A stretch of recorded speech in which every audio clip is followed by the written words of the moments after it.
इस चाचे दस term. Srila Prabhupada ki jai. Gaur Premanandi Hari Hari Bo.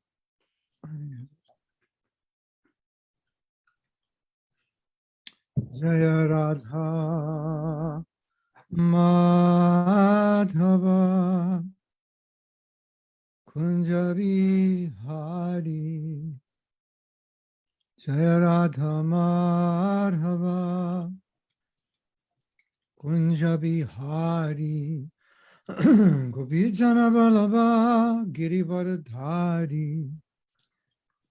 Gopijana Balaba Girivardhari. Shodhanandana Rajajana Ranjana. Shodhanandana Rajajana Ranjana. Yamuna Tira Banachari. Jamuna Tira Banachari. Jaya Radha Madhava Kunja Bihari. Jaya Radha Madhava Kunja Bihari. Jaya Radha Madhava Kunja Bihari. Jaya Radha Madhava Kunja Bihari. Gopijana Vallabha Girivardhari. Gopijana Vallabha Girivardhari. Yashodanandana Brajajana Ranjana. Shodhanandana Brajajana Ranjana. Jamuna Tira Banachari. Jamuna Tira Banachari. Jai Radha Madhava Kunja Bihari. Jaya Radha Madhava Kunja Bihari. Taigo Premanandi Hari Hari Bo. Srila Prabhupada ki jai. Tagore Bhaktivinoda ki jai. Srila Prabhupada ki jai. Om Jnana Timirandasya Jnananjana Shalakaya Chakshurunmilitam Jena Tasmai Sri Gurave Namaha.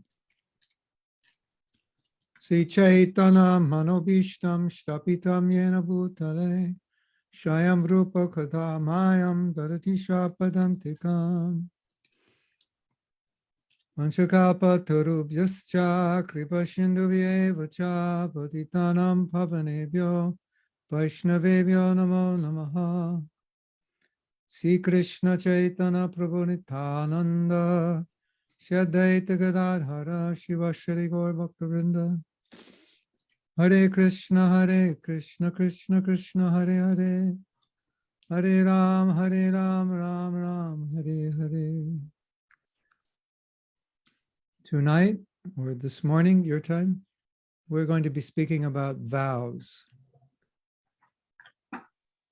Hare Krishna。那么今天早上呢，我们将会来谈论誓言 Where 这个 is 话题。 our faithful Hare Krishna。 translator?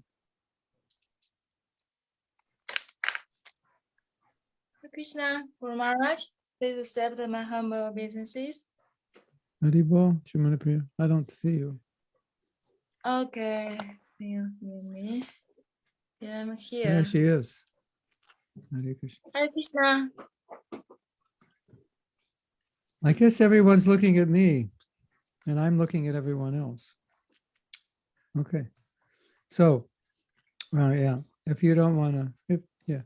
So tonight's class is on vows. And we'll also talk about commitments and promises. 那么呢，就是咕噜那边的时间是晚上，那么今天晚上呢，我们来谈论的呢是有关这个誓言的话题，也就是有关这个承诺，以及就是做出来的这些诺言。This is not beer, don't worry. 咕噜喝的可不是酒，别担心。It's ginger. 哦，是那个姜，应该是姜水。Well, they call it ginger beer, but there's no alcohol. OK， It's good for digestion. 对那个消化很好。So the reason that I have taught about this topic, I think is obvious. 那么呢，就是我之所以要讲这个主题呢，事实上是非常显而易见的。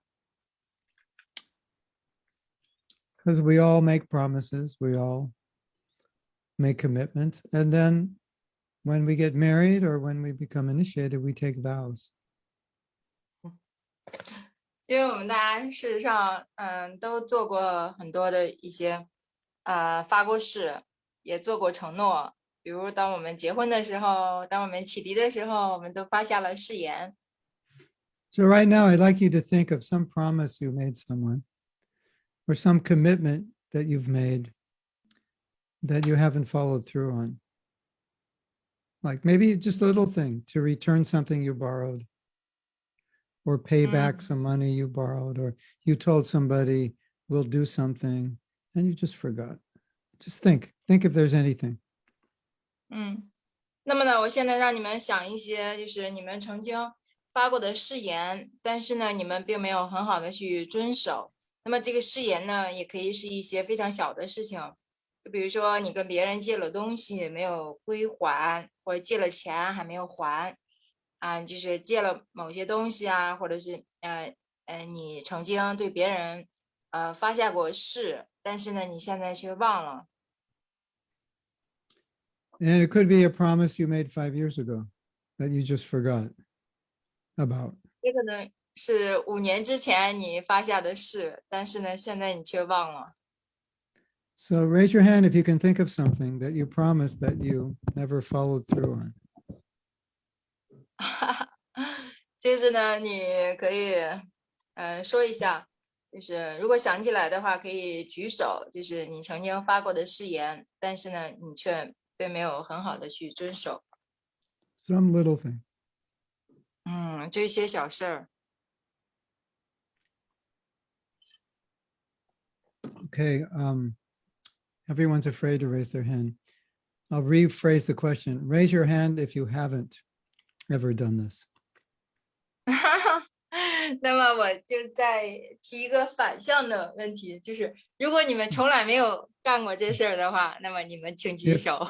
everything you ever said you were going to do to somebody, you did, and you've never not kept a promise, raise your hand.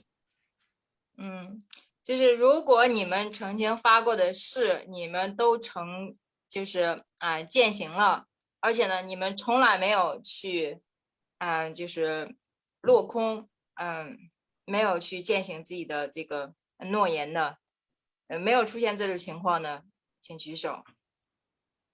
Okay, that's better. So no one raised their hand, which means we all have promised something at some point in our life that we didn't follow through on.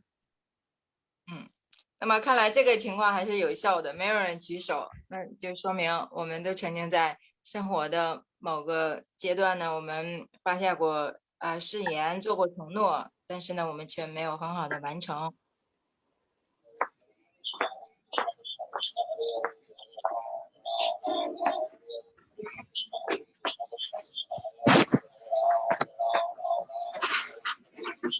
Is that you, Jamuna Priya, or is that Radha Priya? Okay.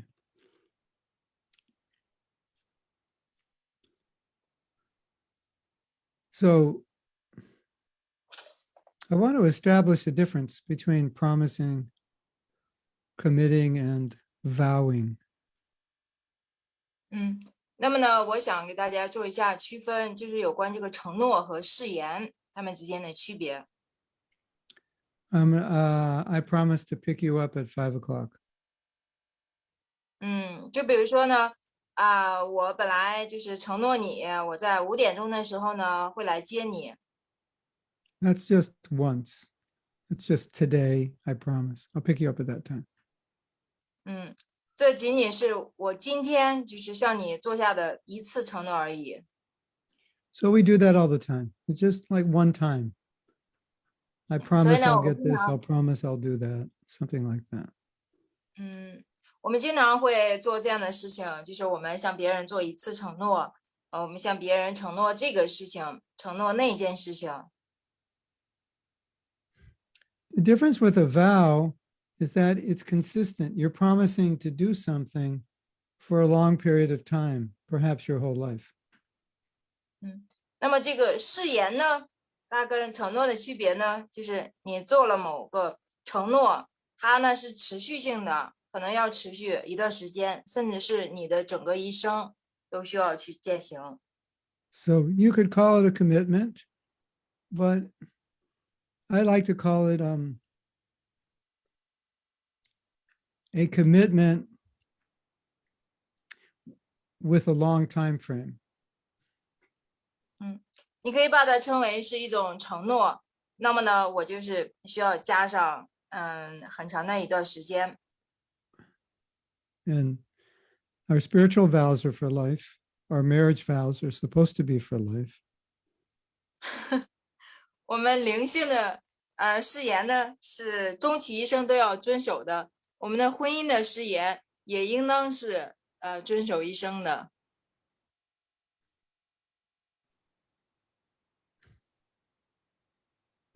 So I promise to pick you up at 5 o'clock. A vow would be I vow to pick you up at 5 o'clock every day for the rest of my life. There's a big difference there, right? 所以呢，你们就可以看出这个承诺和这个誓言的这个区别。那么承诺的话呢，就是我今天呢就是在5点钟的时候去接你。那么这个誓言呢，就是我在以后的余生当中，每一天都是5点来接你。So, of course, you can make a vow to chant 64 rounds a day. It's a one-time vow. But I like to look at vows. I think it's better that we look at it as long time vows because that's what we do. That's what's most important, right? Yes，就是你也可以说，比如说你做一次发一次这个这样的誓言，就是你来念诵64圈。但是呢，在我看来呢，就是这个誓言的话呢，它应该是一个长期的，就是你需要一直持续不断的去践行的。So it's interesting to note that the Sanskrit word for vow is vrata, and vrata actually means to choose. 那么呢，这个誓言它的这个梵文呢，被称为是 Varta 的意思呢就是选择。So vrata means we're making a willing choice to do something. We're not being forced. We're deciding to do it ourselves. 那么呢 Varta 的意思呢，就是我们自愿的做出选择去做某些事情，我们可不是被强迫的去做。And generally, we make vows because if there's something we want to do, we want to ensure that we'll do it. So in order to ensure that we'll do it, we'll take a vow. It's like, okay, now I've actually committed to doing this. I've said it. So it's actually meant for us to be dedicated to a particular action.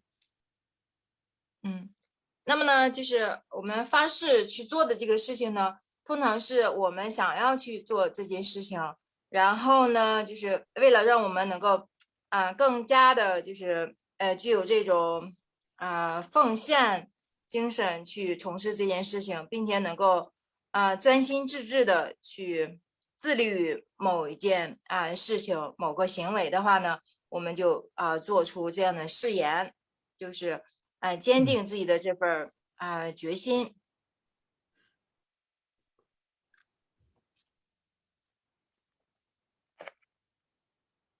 Now it's interesting that in Nectar of Devotion, it says one should not take a vow unless they're certain they can follow it. So taking a vow, it's not like a gamble. Well, I'll take the vow and I'll see. Maybe taking the vow will help. No, you have to know that you're going to follow before you take the vow. 在《放爱的甘露》一书中就强调说，一个人除非你非常的确信你能够遵守你的誓言，否则的话你就不要去发誓。那么呢，有些人可能说，事实上呢，发誓就有点类似于这个赌博一样，也许我发了誓言就可以帮助我去遵守这个誓言，但是呢，事实上就是如果你不确定能够遵守的话，你就不要去发誓。So the vows we take in Krishna consciousness, they're relational. In other words, they're taken to a person, either our spiritual master or another devotee or our husband or wife. 然后呢，我们在 Krishna 知觉中发下的这个誓言的话呢，它是具有选择性的。那么有时候是我们对于这个灵性导师、对于 guru 或者是对于这个丈夫或者是妻子发下的誓言。Has anyone ever made a promise to you and then not fulfilled it? Yes or 有没有 yes? 人曾经对你们发下过誓言，然后呢却没有去遵守他的誓言？ What did it do to the relationship? Make it better or make it worse? 那么他的这个行为就是对这个关系有什么影响呢？让关系变得更好还是更糟了呢？ Obviously, it hurt the relationship. 很明显的就是他会伤害的这个关系。 So therefore, it is said, don't take a vow you can't keep because the vows are being taken to Krishna or the Guru or another person, and it will harm the relationship if you make a promise and you don't keep it. More so than if you didn't make the promise.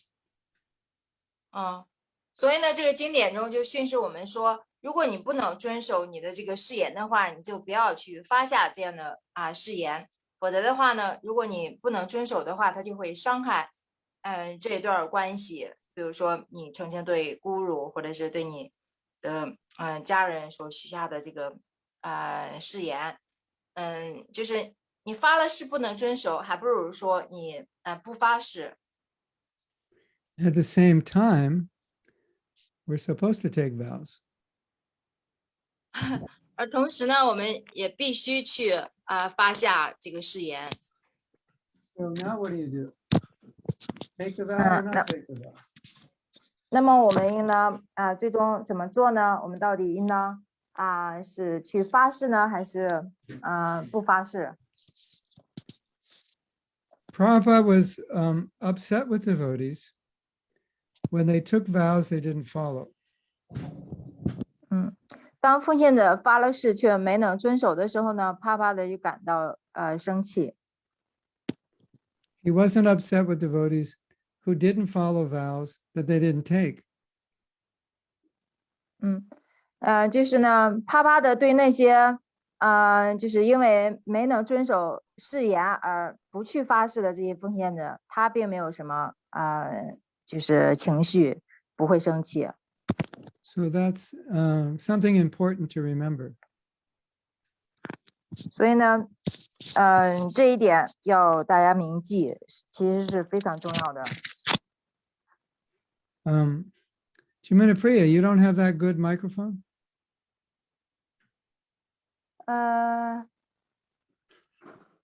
Because today I use the phone. Oh. Yeah. You should use the good microphone when you can. It's better. Yeah. When use the computer。 Yeah. So Prabhupada was happy when we took vows. 就是当我们发下誓言的时候呢，帕巴的就很开心。but happier if we didn't take the vow than if we took it and broke it. 但是呢，就是当我们就是没有发下誓言，就是比我们发了誓却打破誓言，这个时候帕巴的其实更开心的。So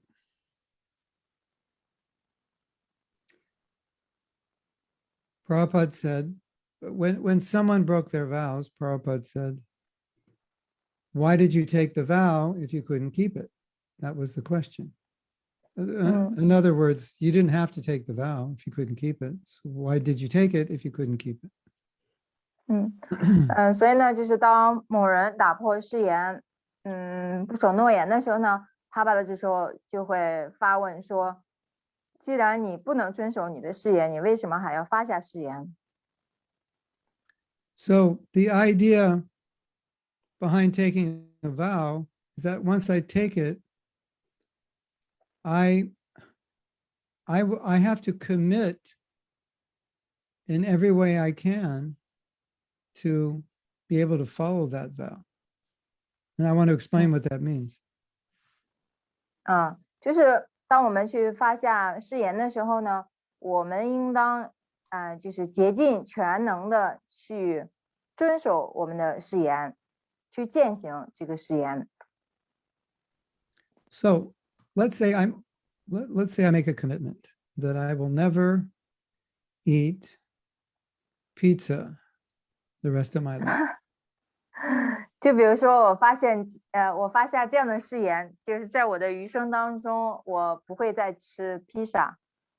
Of course, if I were Italian, I wouldn't make that. I wouldn't take that vow if I were Italian, because I wouldn't be able to keep it. 如果我是意大利人的话，我可不会发下这样的誓言，因为我知道我肯定不会遵守。 So肯定 first 做不 thing 到。 is, when you take a vow, make sure you'll be able to keep it. That's number one. 所以呢，第一点，很重要的就是说，当我们发下誓言的时候呢，我们要知道我们是能够做到的。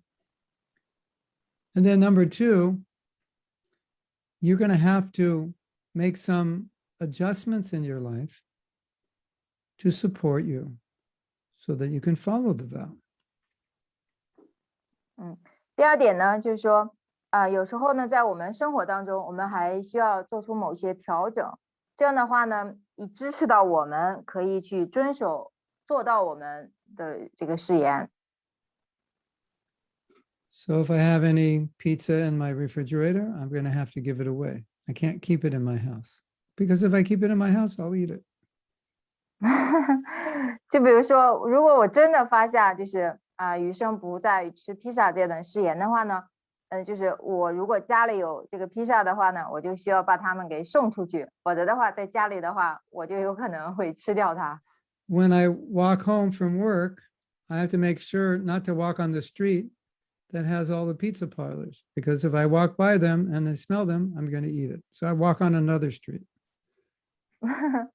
还有就比如说我下班走在路上的时候呢，如果我走在这一条就是全是售卖披萨的这个大街的话呢，那么我就很有可能就是去买。但是呢，我现在呢，我知道我自己可能受不了这种诱惑，那么呢，我就选择去走另外一条那个街道。 In other words, the vow has to be backed by some actions that will empower the vow and prevent you from breaking the vow. That's common sense, right? So it's such common Yeah. sense, nobody has it. Nobody thinks that way. 所以呢，我们发下的这个誓言呢，事实上它背后需要有某些行为，就是可以赋予我们力量，能够让我们不去打破这个誓言。So let's say I make a vow I'm going to be a brahmachari for 5 years. 就比如说我发现誓言，我在接下来的5年之内，我将会保持一个真守生的一个身份。 Yeah, well, that's accompanied by a certain lifestyle that would give strength to protect my brahmachari life. 那么呢，就是他呢会就是给到我发下这样的誓言呢，会给到我这个力量，让我能够就是去遵守做到这个真守生的一种生活。 So a lot of us sometimes make vows, but we don't change our lifestyle in a way that would support the vow. That's going to be a problem for us. 有些时候呢，我们发下了誓言，但是呢，我们却没有去调整我们的生活方式，以支持我们能够去遵守这样的誓言。那么这就是，这时候问题就很容易就出现了。 I'll give another example. 再举一个例子， When you make a vow, it may require that you do things a little differently than you did before in order to make sure that you'll be able to follow the vow. 就是呢，当你发了誓言之后呢，你做事情的这种方式，要跟原来不一样，以确保你能够去遵守做到你所发下的誓言。 So let's say I make a wedding vow, a marriage vow.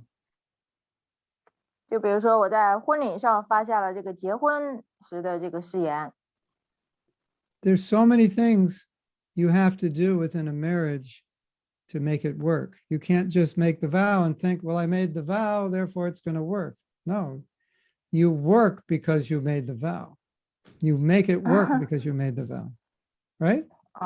Yes，就比如说你在婚礼上发了誓之后呢，那么这并不意味着就是你发了誓之后，你这个婚姻就一定因为这个誓言就进展了非常的顺利，而是因为你发过誓之后，你在以后的婚姻生活当中，你需要做出很多的努力，以确保你的婚姻能够非常的顺利。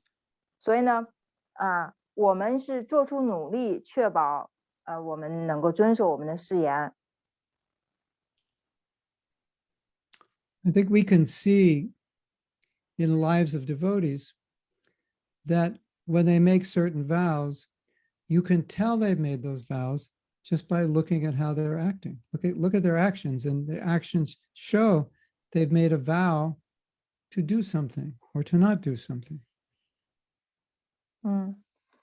那么呢，就是当我们去看奉献者的这个生活的时候呢，事实上我们从他们的这种生活或者行为本身，我们就知道，就是他们发下这个誓言，他们有没有具体做出相应的行动，去让他们能够遵守这样的一个誓言。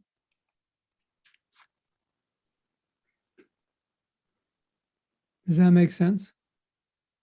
Yes， You can let's say you know a devotee and their chanting is really good every day. You can understand that they've committed. They have some internal vow they've made to chant good rounds. You can just tell by seeing how they chant.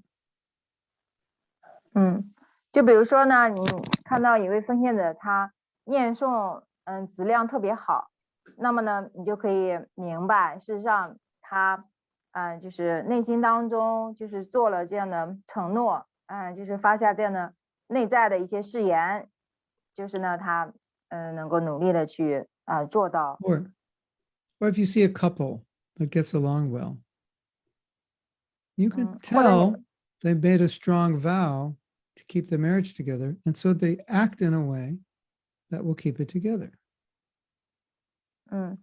所以呢，就是再比如说你看到一对夫妇，他们相处非常好，非常融洽，那么呢，你就知道，他们事实上是发下过非常有力的这样的誓言，然后呢，他们就是努力去改变他们彼此的这种行为，让他们两个能够融洽的相处。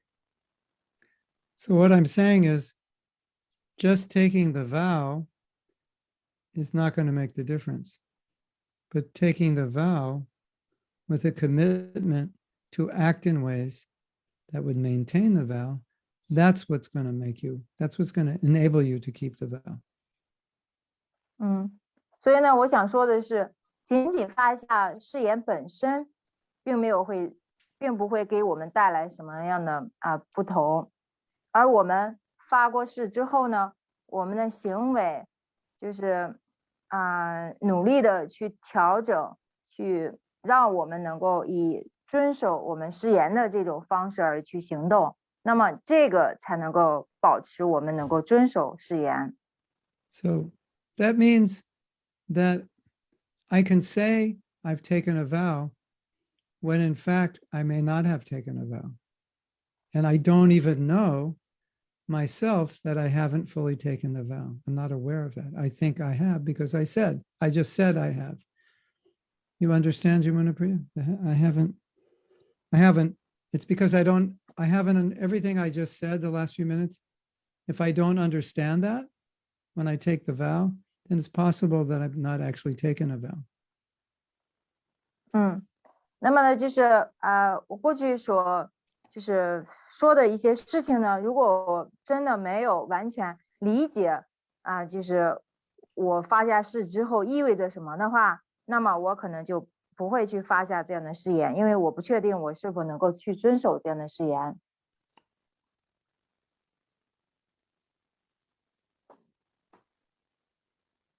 Does that make sense to you? 对你们大家来说，听起来有道理吗？ Is that clear, simple, complicated? 简 Needs more 单、复杂， explanation? 还是非常清楚，还是说需要更多的一些解释呢？ Yeah.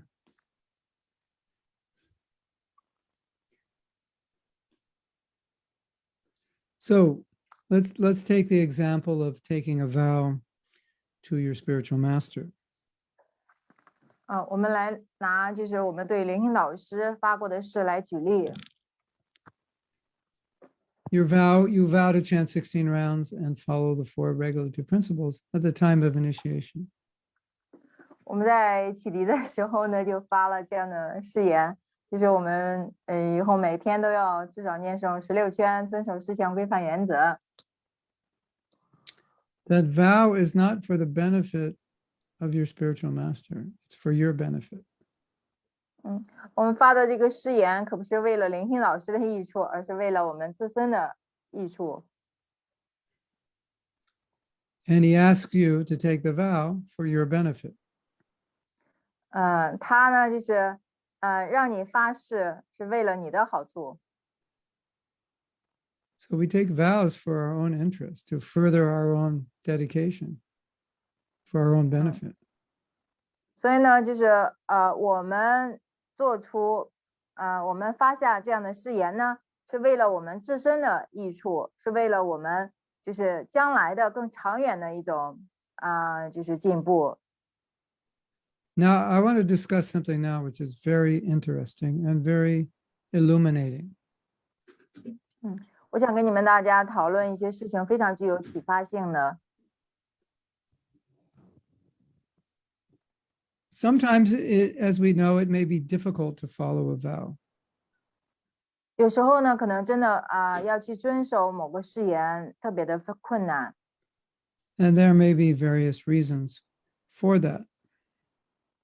而且呢，我们做不到，这个去履行这个誓言呢，背后还有很多的原因理由。Sometimes the reason is not what you think it is. 有些时候呢，这些原因呢，可能并不是你所想象的那样。So let's say you can't follow a vow, and then you tell me why, you'll give me a reason. 就比如说你说你做不到你的承诺发下的誓，那么我问你为什么呢？然后呢，你就给我列出来很多的原因。 So let's say you promised to me, I will get up every day at 4 o'clock. 就比如说你向我承诺说你每天都会4点钟起床， And then a few months later, you come back to me and say, I couldn't do it, I'm lazy. 然后呢，你几个月之后呢，你就过来跟我说，我真的做不到之前的这个承诺了，因为 course. 我实在是太懒了。 And I say, I'm not sure that's the reason. 然后我就说，我不确信你的这个原因到底是否是因为你的这个懒惰。 In fact, I know a lot of lazy people that get up early. 事实上呢，我知道很多懒惰的人，他们都可以早起。 So then the question is, how can a lazy person get up early? It doesn't make sense. 那么这个问题就出来了，就是懒惰的人如何能够怎么可能早起呢？这听起来好像是似乎讲不通。 And the lazy person realizes something, which is very important. So I want you to pay attention. 因为那些懒惰的人，他们觉悟到了某些道理，所以呢，接下来我想让你们集中注意力来听下面的一个解释。 And the lazy person says, I realized being lazy is not enough to stop me from getting up, but not being committed to my vow is enough to stop me from getting up. 然后呢，那些懒惰的人呢，他们就说，就是仅仅懒惰本身并不足够让我不能够早起，而就是说，因为懒惰，我没有去做出这样的承诺，所以 sorry, what's the last part? Not being committed to my vow is actually the reason for many people to not get up early. Not that they're lazy. That's not the real reason.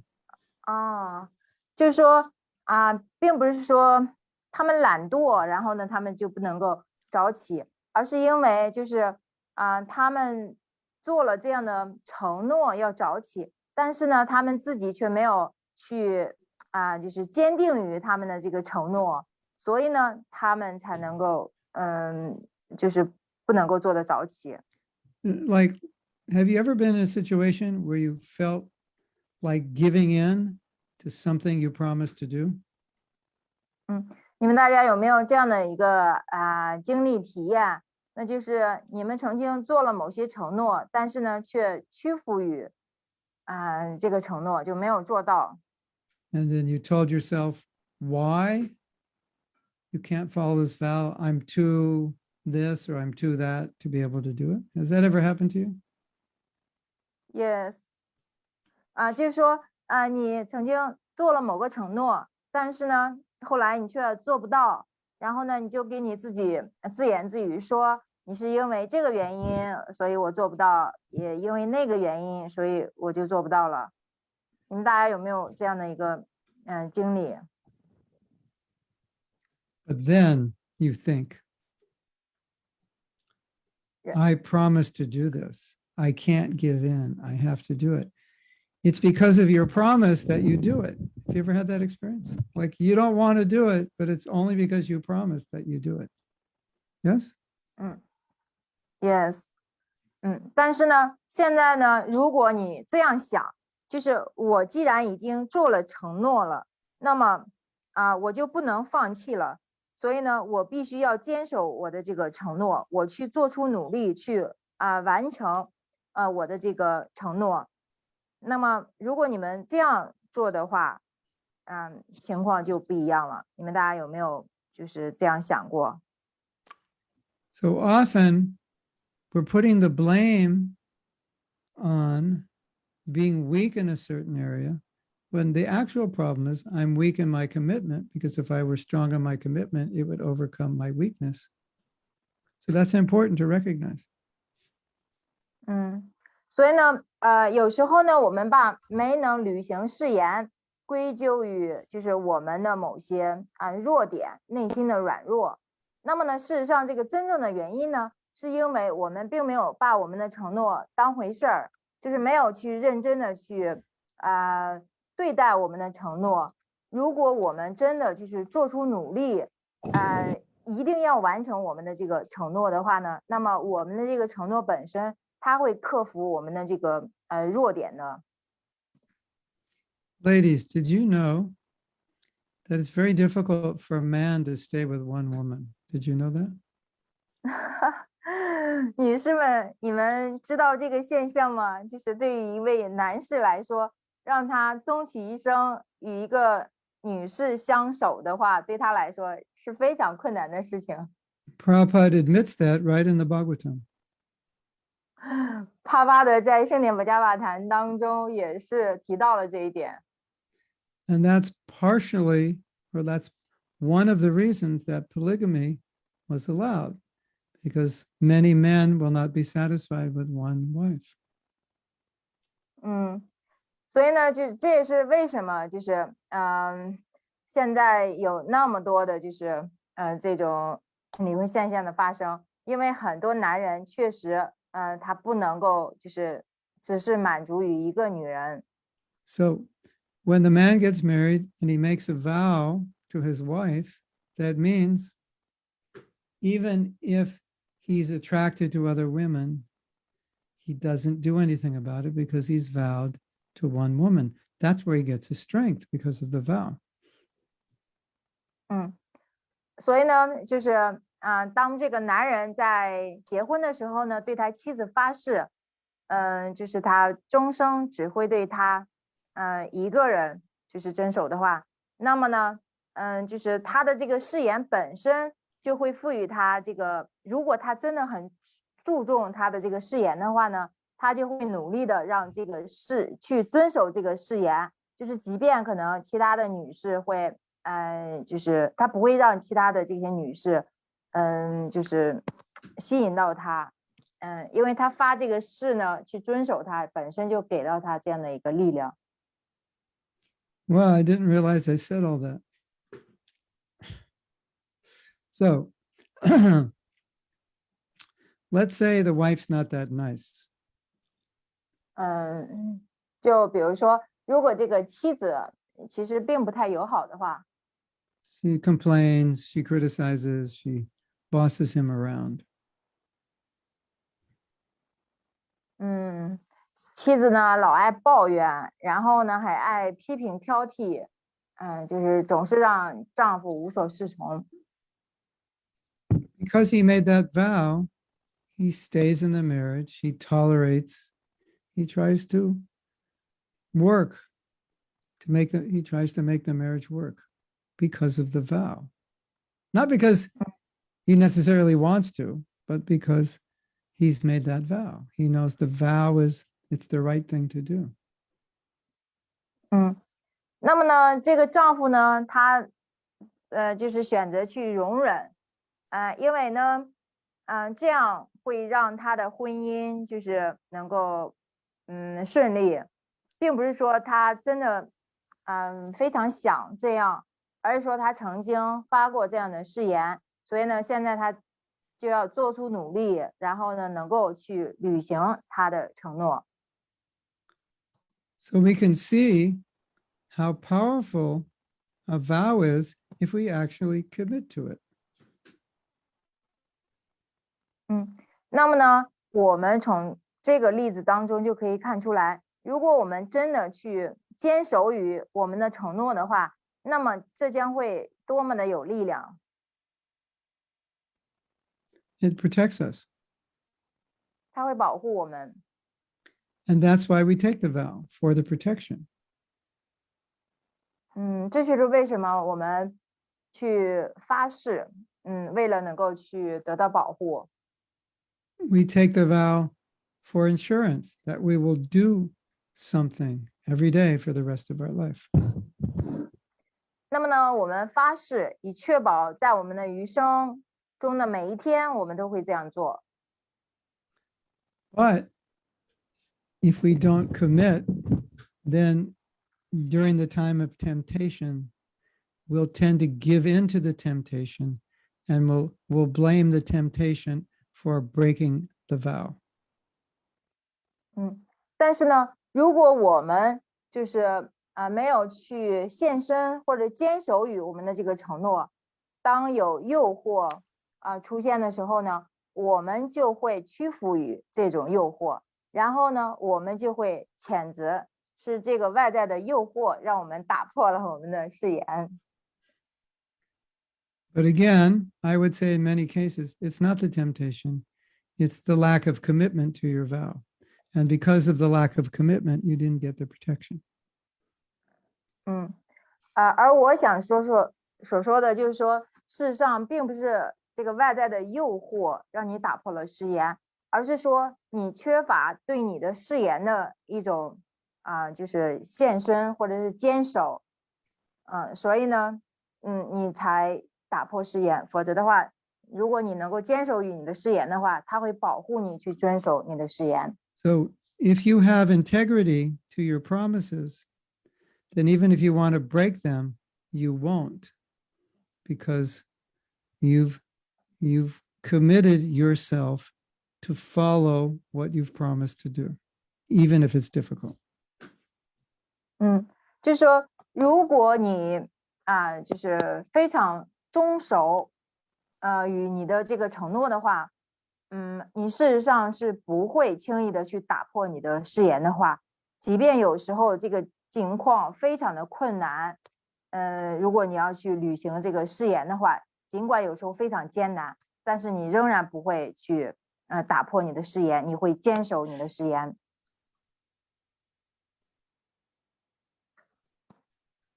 Now, there's another problem here. 还有另外一个问题就出现了。If you make a vow and you break it, you deteriorate yourself, you weaken yourself because you've gone against your own promise. And that promise was really to yourself, ultimately. 这个问题呢，就是说你发了誓，却打破了你的誓言，这会削弱你的力量，因为你的这个誓言本身，事实上是为了能够保护你。Have you ever done something you regretted? And after you did it, you told yourself, I hate myself for doing that. Did that ever happen to you? 你们大家有没有这样的经历？就是你们做过某事，之后呢，事后就后悔了，因此而特别的憎恨自己。你们大家有这样的体验吗？ But the opposite is also true. If there's a temptation and you don't give into it because you vowed not to give into it, then you feel very powerful. You feel very good, isn't it? 还有一个相反的情况，就是当面临这些诱惑的时候呢，你因为曾经发下过这个誓言，所以呢，你就没有去屈服于这个诱惑，你就坚守了你的誓言。这个时候呢，你就觉得得到了力量。That's what we call in English integrity. You have that, you know what that means? Chimuna-priya? Yeah， 这就是在英语当中我们所说的这种忠诚或者是正直。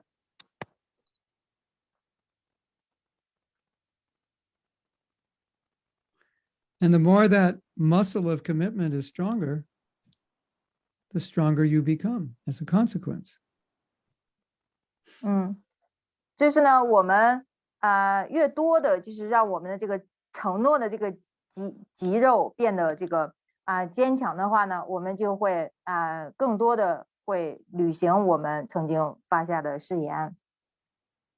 So we started out by saying, we commit because it gives us power. Don't commit to what you can't do. And once you commit, then you have to follow your commitment. 所以呢，我们就会说，我们的这个坚守于我们的这个承诺本身，它会让我们变得非常的有力量。如果我们真的知道自己做不到自己的承诺的话，那么我们就不要去发下誓言。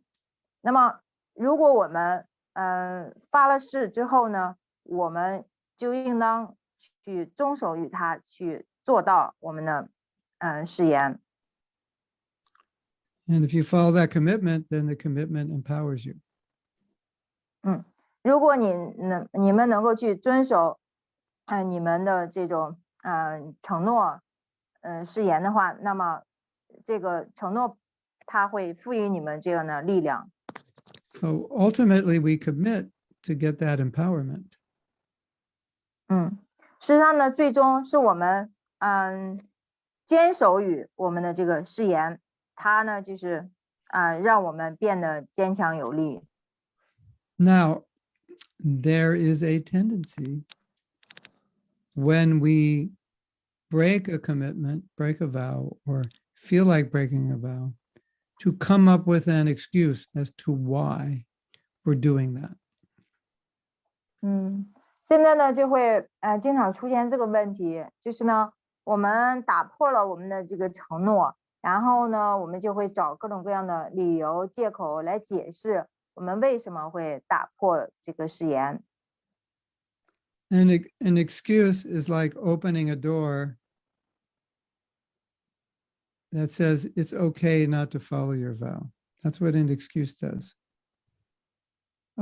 那么我们的这个借口本身呢，就相当于我们为没能遵守我们的这个誓言开了一扇门。 Right? Yes, Yes. Yes. yes. So we need to be very careful about excuses. 所以呢，我们需要对我们的借口非常的小心。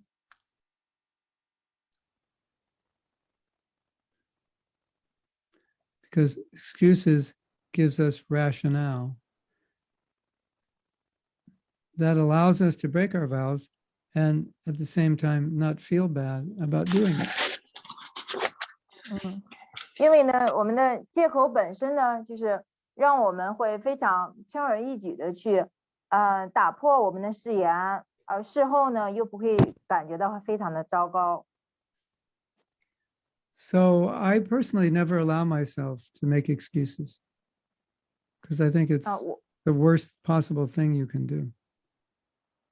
我个人呢，就是不会给我自己去找借口去打破我的承诺，因为我觉得这是最糟糕的可以发生在我身上的最糟糕的事情。 So making an excuse for not being able to do something just ensures your failure. So it never made sense to me. 所以呢，我们找借口，就是不去遵守我们的誓言，我们只是确保这个失败一定会上演。这对我来说是非常不好的。 So when you're having difficulty following a vow, I would suggest increasing your commitment. That's where you want to put your energy, not on rationalization, but increasing commitment. 那么呢，如果你们在遵守誓言方面有困难的话呢，那么我给你们的建议就是，你们就不要轻易的去找借口，而是说去增加你们对于这个承诺的一种献身精神，去坚守于你们的这个承诺。 You want to hear an interesting story about this? 你们愿意聆听有关这个主题的一个故事吗？ Sometimes devotees would cook for Prabhupada and they'd make something really rich or really sweet that he didn't ask for. He doesn't normally eat, but he liked it a lot. 有些时候呢，奉献者就会做这种非常丰盛的一些食物，而且呢，可能这个食物也过于太甜了。然后呢，帕巴德事实上他最后也没有去品尝这样的食物，但是他真的很喜欢这样的食物。 And then he would say something interesting, like, this was very good. Please don't make it anymore. 然后帕巴德事后呢，他就说了一些非常有意思的话，就是你们做的这些都非常好，但是呢，以后请不要再做类似的这些食物。Because as a sannyasi, I shouldn't eat like this. 因为作为一位萨尼亚系的话呢，我不应当就是像这样子去进食这么丰盛的这些大餐。So by committing to something, you'll be able to give up something that you like to do that's not really good for you because you've committed to avoid it. 所以呢，就是我们呢，就是去坚守与承诺某些事情，然后呢，这就给到我们力量，让我们就是即便想要做某些我们喜欢做的事情，但是却对我们并没有什么好处的这些事情，就是说不，就是我们去避免。虽然我们想做，但是却对我们不好，我们就不去做了。So I want to say one more thing before we take questions. 在我们回答问题之前呢，我还要再强调一点。If you're going to make a vow, you can't make it 99%. You have to make it 100%. 如果你们就是发了誓言的话呢，你们不能只做到99%的去遵守誓言，你们要做到100%的去遵守承诺。Okay. So Balaram Purnima is coming up on, I think, the 22nd of August. That's a fast day. I think half day fast Yeah, or full day fast. 22. August. Balaram Yeah. Purnima. Fast day. Yeah. Understand. OK， 我们就是巴拉拉玛的显现日即将到来，是在8月22号，基本上是当天需要戒食半天。So if I say, PC, are you going to fast on Balaram's Purnima? And PC says, yes, definitely I'm going to fast. And then I asked Yamina Priya, are you going to fast? And she says, well, we'll see. I'll try, maybe, I mean, I should fast. We'll see how it goes. 就比如说我问PC， 你在巴拉拉玛显现日当天你会戒食半天吗？ PC 就说当然了，一定要戒食半天。然后呢，我问贾木纳 Priya， 你会戒食半天吗？那贾木纳可能 Priya 就说我不太确定，也许吧，我就要就是看情况。Now, we're not supposed to gamble. 我们可不是在那个赌博。But if we were to take a bet on PC or Jamuna, who do you think would be more likely to follow the fast on Balaram Purnima? I think we would all bet on PC. 那么我们接下来再回顾一下，就是刚才 PC 和 Jamuna Priya 的对于戒食的这个回答，你们觉得谁更有可能去遵守这个戒食呢？我们大家可能就会觉得 PC 事实上他更可能去做到这个戒食。Because PC said, I'm going to do it, and Jamuna Priya said, I'll try. We'll see how it goes. 因为 PC 说我一定会戒食的，Jamuna Priya 就说我会尝试一下，然后视情况而定。So when you make a vow, you can't leave any room for, well, we'll see how it goes. That's not a vow. It's not going to work that way. 所以呢，当我们发过誓之后，我们就是不要给我们的誓言留下任何的，就是让自己不去遵守的一个空间。那这就不是正确的对待誓言的一个方式。我们就需要就是全力以赴的能够去遵守我们的承诺。Because that little, you have 90% vow, but that little 1%, that's the little hole Maya gets in, and then she starts getting bigger. 因为你虽然就是99%的，但是呢，还有1%的留了一个空隙。那么这个空隙呢，妈呀就会趁机而入，它会不断扩大它的这种影响。Are you going to chant 16 rounds today? Oh, yes, Prabhu, I'll try. Or, 嗯 well, definitely, yeah, I'm committed. There's a difference, right? 那么就比如说，如果问你，你会每天都念诵16圈吗？那么第一个人可能就说，哦，我会努力试一下。然后第二个就说，当然，因为我已经做了这样的承诺了。那肯定 So- 两个的态度是不一样的。So commitment means I'll do it. 所以呢，这个承诺就意味着我一定会做。Even if it's difficult, even if I don't feel like it, I will do it.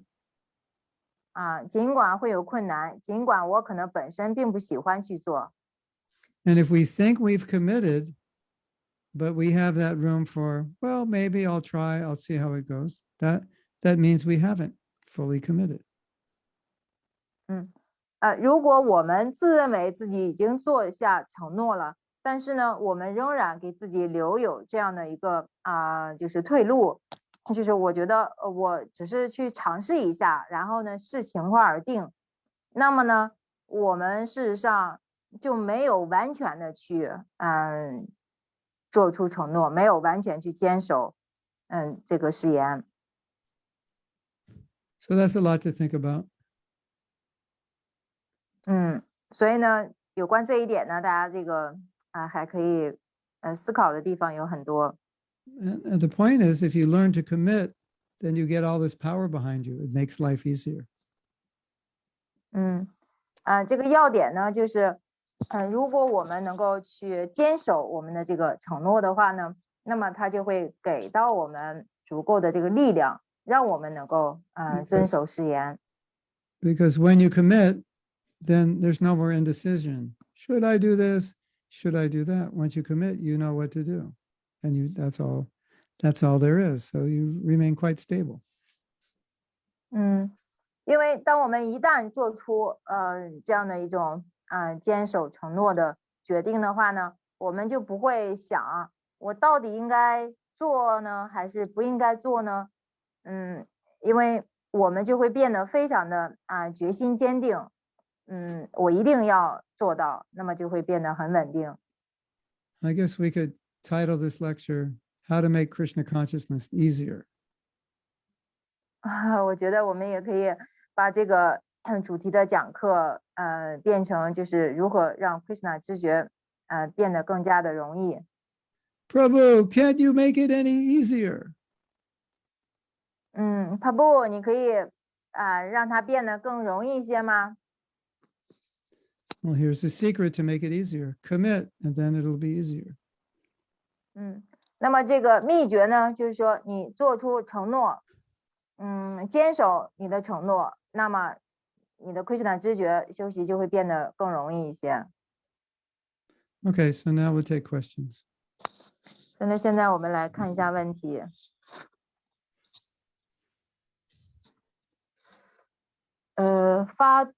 潘查他的瓦帕布发读誓言好不好？如逼马发誓打死毒优胆。So, Panta Tadava Papu asked that sometimes, we may make the very heavy vow, just like Bhima vow to kill the Duryodhana. So, Yes. Is it proper that we make the deadly or very badly vow? Deadly vow? Is that what he's saying? Yeah, just like we want to kill someone or we want someone die like this. That sounds like a vow in the mode of ignorance. 那个毒誓呢，就是处在这个愚昧形态的一种誓言。 or the mode of passion. So it will just entangle you in the mode of ignorance or the mode of passion. 或者是呢处在这种激情形态的这个誓言。Bhaktivinoda Thakur said we should take a vow not to offend Vaishnavas. 巴格利文的塔或者说呢，我们应当发誓不要去冒犯奉献者。So take a vow to do something that's good for you. 所以呢，我们就是需要去发誓去做那些对我们有益的事情， And good for the world. 而且呢，对整个世界有益的事情。 Just because it's a vow doesn't mean it's good. Take a vow to kill somebody. What's good about that? 仅仅就是发誓本身并不意味着就是这个誓言它是好的。就比如说以发誓要杀死某人，那么这样的誓言事实上就不太恰当。 I mean, if you're military and there's some big terrorist and you take a vow to kill him, that's part of your duty. Then of course that's good. 但是呢，就是如果你是一位军人就是在军队里面，那么你的这个职责呢，就是要去杀掉某人，那么呢，你发誓一定要去杀死他，那么这是你的这个职责。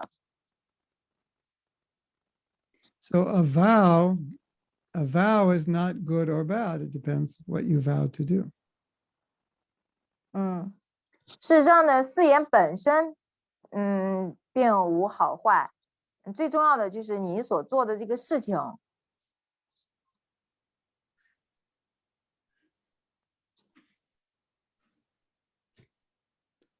Next question. 下一个问题 ，Hari Priya， 夫妻之间说话要不要当真？丈夫说给妻子买东西又不遵守，算不算打破誓言？谢谢。So, should we take a promise between the husband and the wife very seriously? Just like if the husband said he will buy some gift or something for the wife, but later he break his promise. So this is also a kind of breaking his vow. Well, in any relationship, it destroys it undermines the relationship when you don't keep promises. 事实上呢，就是如果不去遵守这个誓言的话呢，它就会就是损害、有损一段关系。 What if I promised you I was coming to China? 就比如说我向你们承诺说我会去到中国， I'm coming next month. 我呢下个月就去中国。 You buy a ticket, you rent a hotel room, you all come to one city, and then I call up a few days and say, I decided I don't feel like coming. I'm not going to come. That's pretty disappointing, isn't it? Yes.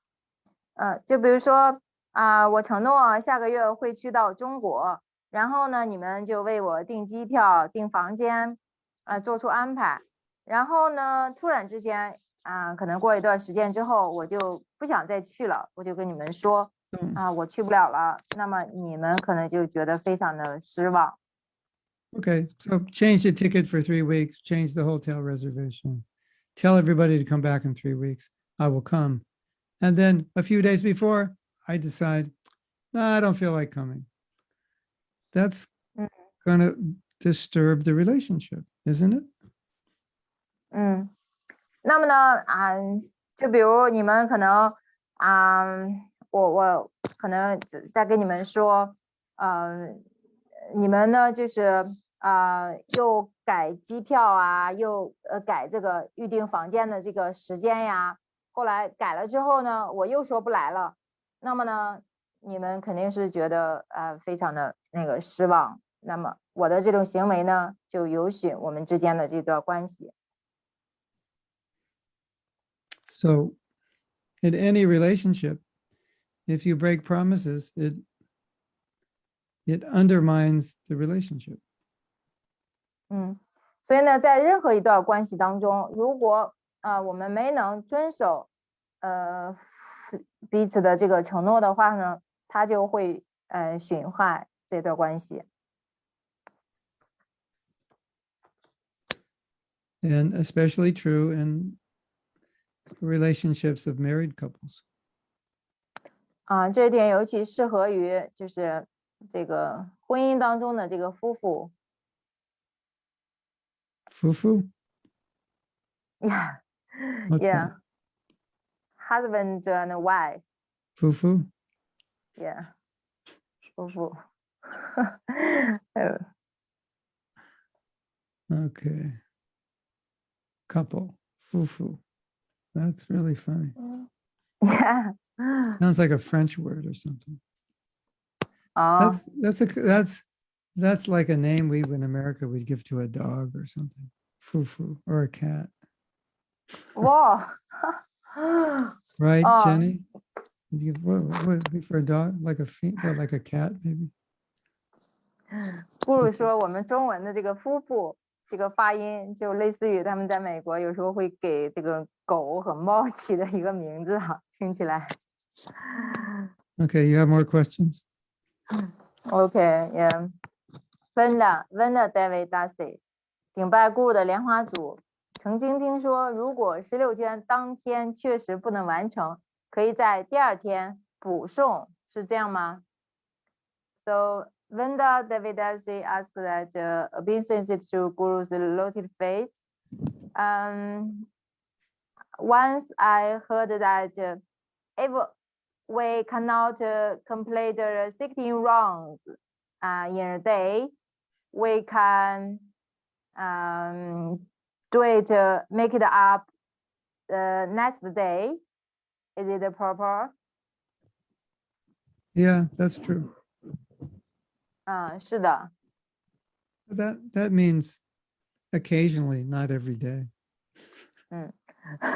但是呢，这是在特殊情况之下才可以这样做，并不是每一天都这样。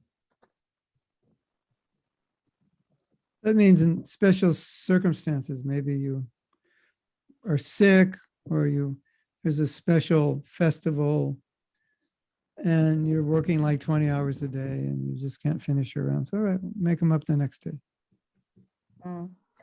这些是特殊情况呢，就比如说你实在是生病了，然后呢，或者是大的节日，你一下子一天忙上20个小时，就没有时间念诵了，那么你就第二天再补过来。Sometimes you have a few rounds left at night and you're really tired. And you think, if I chant these rounds, I'm so tired, they're going to be useless. I'll just make them up tomorrow. So sometimes that's another situation. I'll be awake tomorrow morning. I'll get up early and I'll make up these rounds. So sometimes that may be a consideration also. 有时候呢，还是这种情况，就是呢，头一天晚上呢，我们实在是太累了，很困，然后这时候呢，我们就想，我们还没有完成圈数，如果我们在晚上再继续念完我们的圈数的话呢，我就觉得这些念的圈数也都是非常的没用的，只是完成圈数而已。那么呢，我就决定，还不如我早一点休息，第二天早一点起来，然后再补回来。Next question. 下一个问题，今年没了。So you can read in English. I translated it to Chinese. 我看一下。You want me to read it in English? Yes. I translated to Chinese. 那么，我们就是在休息当中，我们需要根据我们的这个真诚度，就是说我们发誓的，我们做出承诺的这个能力是否是根据我们的这个真诚度而来。那么如果是这样的话，那么我们如何能够培养起一个想要变得更加具有 Krishna 知觉的一个真诚的一个愿望呢？ Is our ability to commit proportionate to our sincerity in our practice? And if so, how can we develop a sincere desire to want to be more Krishna conscious? The answer is yes and maybe not. 这个答案是是的，但是呢也不一定完全就是的。I sense that many of us did not grow up with having to really commit to anything. And so we don't really know what deep commitment means. 这个现状呢，就是我们很多人就是在成长过程当中呢，并没有去做出过什么样的承诺，所以呢，我们不理解这个深刻的承诺意味着什么。So we can say, yes, it's proportionate to our sincerity. At the same time, we may be handicapped in committing. We may not know. We may never have done it before. 就是你所提的这个问题，就是是否根据我们的这个修习过程中的一种真诚度，我们做出承诺的这样的能力是不同的。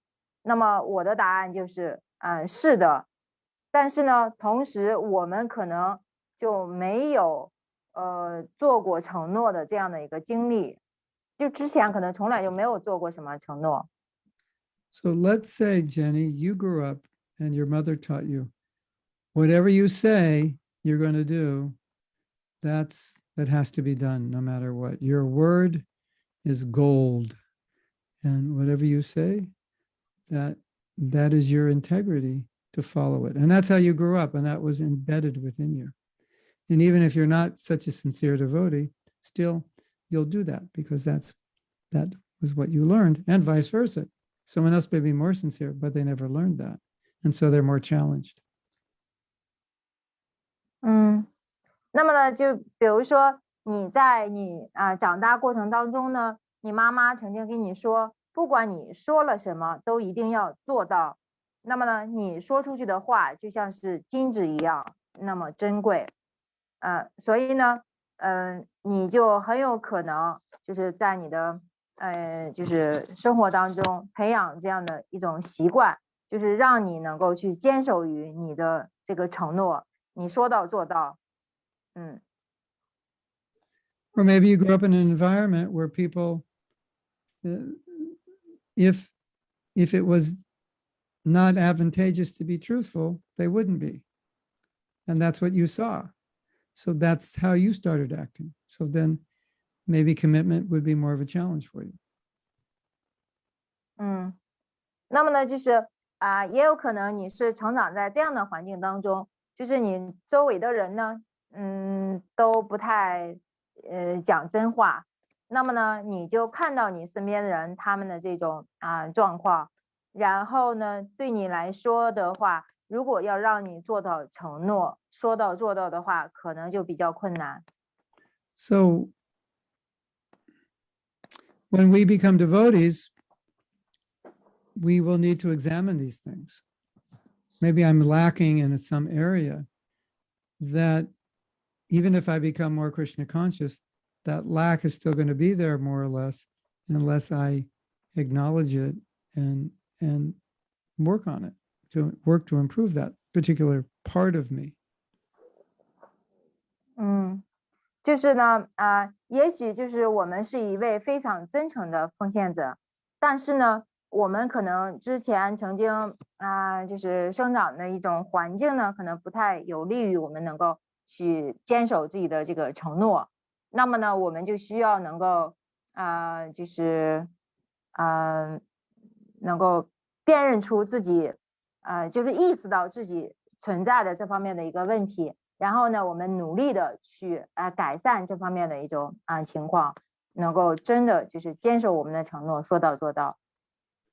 I don't ever remember in my life making a commitment like I made at initiation, that I will do something which is very demanding and I'll do it every day the rest of my life. And I realized later, as many of us did, is we didn't really have an idea what it meant to commit because we never committed before. 那么呢，就在我启迪的时候呢，我就发下誓言，在我的余生当中呢，我就要遵守这个誓言。事实上呢，我之前从来没有做过这样的事情，从来没有发过类似的这个誓言。那么呢，我在以后的这个生活之中的话呢，我事实上都需要So Guru Maharaj, what's the last part? We never, I can't remember what I said, but I think the last part was we never committed that deeply Oh, yeah. before we took initiation. So Oh. we don't have the practice of it. We didn't know really what it meant to commit. Yeah. 就是说呢，我们就是在启迪的时候发下的这种誓言呢，就是说以后余生都需要遵守。那么呢，这在我们启迪之前，我们从来没有做过这样的事情。我们事实上就是不知道这种坚定的誓言意味着什么，深刻的誓言，它的这个含义是什么。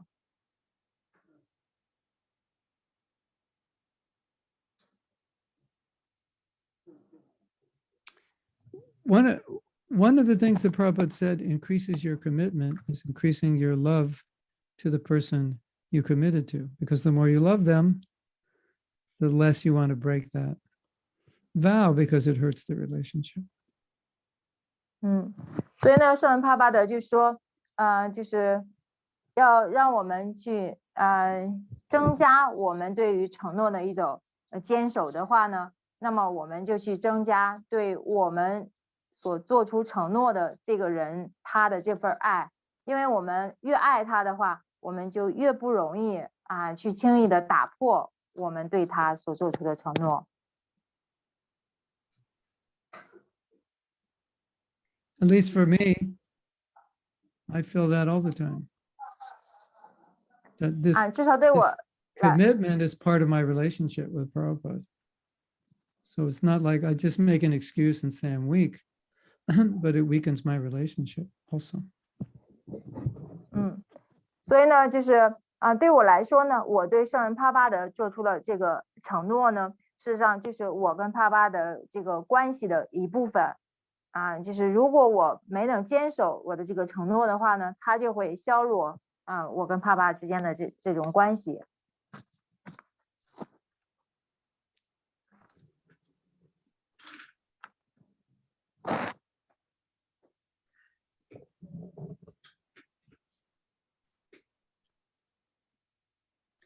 That's all the questions we have.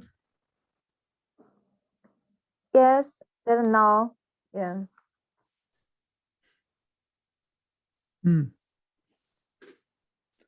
There's one more thing, but I just forgot. 我还想给大家讲一点，就是我刚才忘了讲的一点。I can't remember right now. 但是呢，我就稍微有一点记不清了。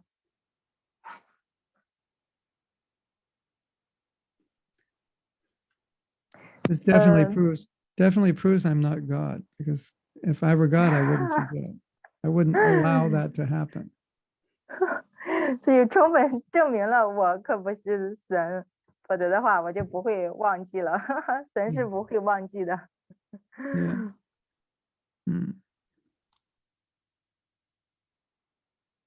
Okay, so we can end class.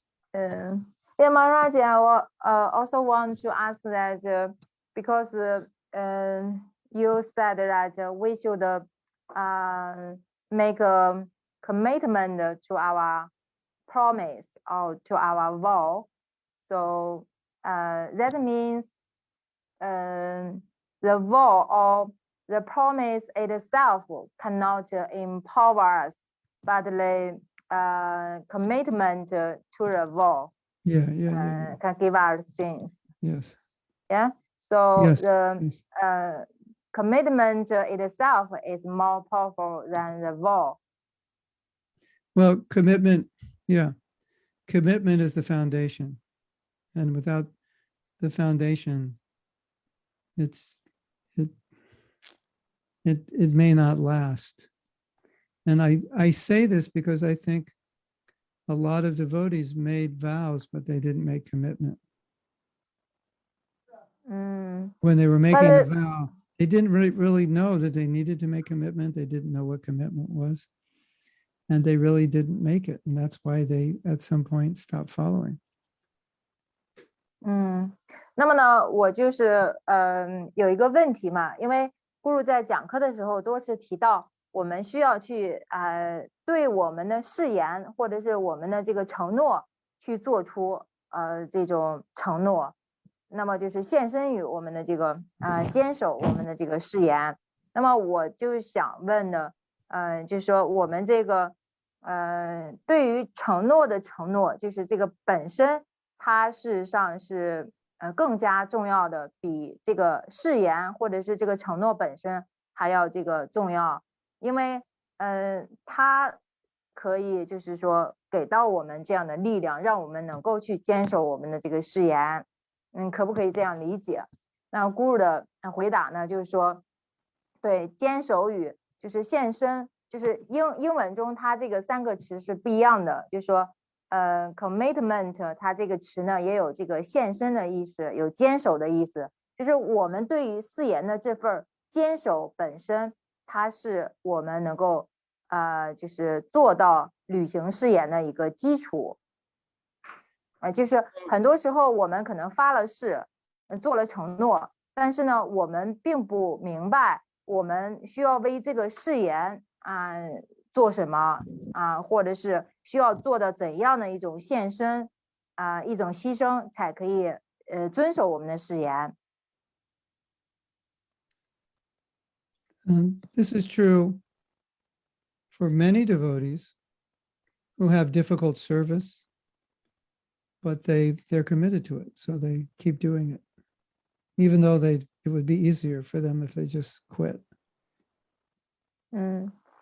有些时候呢，对某些奉献者来说，就是他们面临了非常艰难的一些服务，但是呢，他们却就是坚守献身于他们的这个服务本身。他们这样做呢，就虽然可能当时比较困难，这要比就是直接放弃服务要难多了，但是他们这样做，他们就会是因为他们想要去坚守他们的这个誓言。And when there have been difficulties in ISKCON, it's devotees' commitment to follow Prabhupada's order to stay in ISKCON that keeps them working to make ISKCON better, when sometimes they feel like it would be easier just to leave and do their own thing. 就比如说呢，就是在帕帕的离开，在帕帕隐迹之后的这一段时间内，那么呢，ISKCON是面临着非常艰巨的一段困难时期，但是呢就是这些奉献者们，他们呢去坚守帕帕的给予他们的这个训示，去留在ISKCON。那么呢，对于他们来说，可能要让他们去离开ISKCON，直接去做他们自己的事情，还是更容易一些。但是呢，他们却没有做，而是他们去付出努力，去做出牺牲，坚守与帕帕德给他们的这个训示，留在ISKCON，能够更好的一起合作。Okay, we'll end class now. Okay, yeah, thank you, Hare Krishna. Hare Krishna, thank you, Guru Maharaj. 那我最后问一个，就是如果只是去 commitment，然后并没有做出誓言，这个算不算也是誓言呢？ Okay. 就是 So if we just make a commitment, but we didn't make a vow, so it also a kind of a vow. Yes, that's the essence of the vow. 那就是誓言的一个精髓所在。The vow, you could see the vow is like stating what you're going to do, but the commitment is going to determine whether you're going to do it or not. 就是说这个誓言呢，它会就是展示你到底应该做什么事情，而这个对誓言的一种承诺坚守，它就是会决定你到底要不要去就是履行你的这个誓言。Because the idea of commitment is you're committing to do one thing, and it's only one outcome. I'm committed to 16 rounds, or I'm committed to staying in ISKCON, or I'm committed to serving in this way. So once you say you're committed, there's no other possibility. There's no possibility of doing anything other than what you committed to. 那么呢，因为这个就是说commitment 英文中这个词呢，就是坚守，它本身呢，它就意味着就是我们去就是做就是只是专注的献身于一件事情，我们想要得到一种结果。就比如说我们已经就是坚守，我们每天都会念诵16圈，坚守我们待在ISKCON，我们坚守要做某一个服务，那么呢，我们就不会给自己任何的一个退路或者任何的借口，让我们去做其他的事情，去放弃做这件事情。So you might say, I'm going to vow not to offend any devotees. And then I will ask, are you committed to that? Because just because you say you vow, it doesn't mean you're committed. I want to know if you're committed, because if you're committed, you'll do it. So what I'm saying is, 那么呢，就比如说 when we say I make a vow, it doesn't always mean inside we're actually committed. We may not put it together. So what I'm saying, when you make a vow, you have to make a commitment also. That's what it means to make a vow.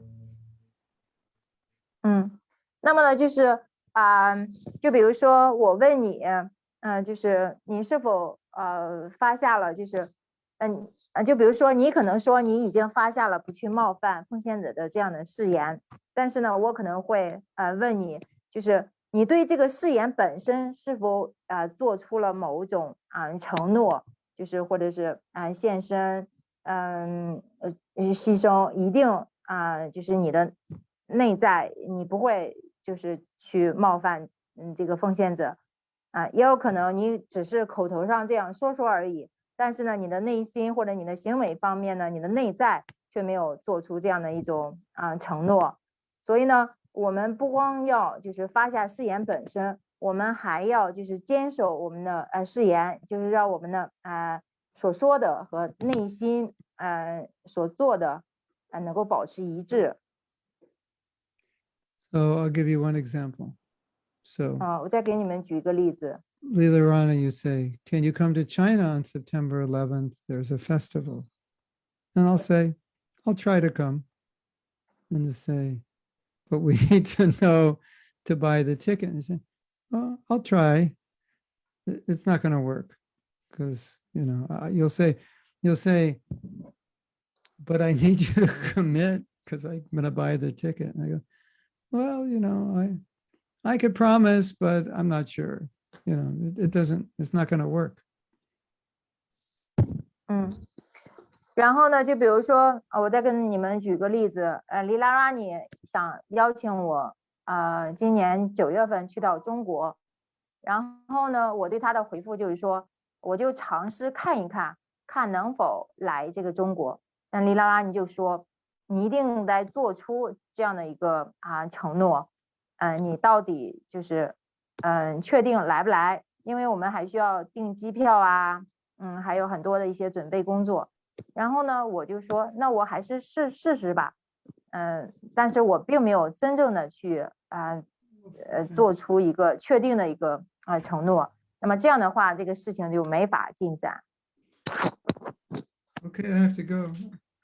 My daughter's Okay, here. thank you, Guru Maharaj. We're gonna go. OK， We're gonna go yeah. chant some japa now. Hare Krishna，Thank you。Mahatma Prabhu ki jai. Prabhupada ki Hare jai. Krishna， Bhaktivinoda ki jai. 呀。 Hare Thank you very Krishna, much. Hare Krishna, Hare Maharaja ki Krishna. jaya. Hare Jai. Krishna.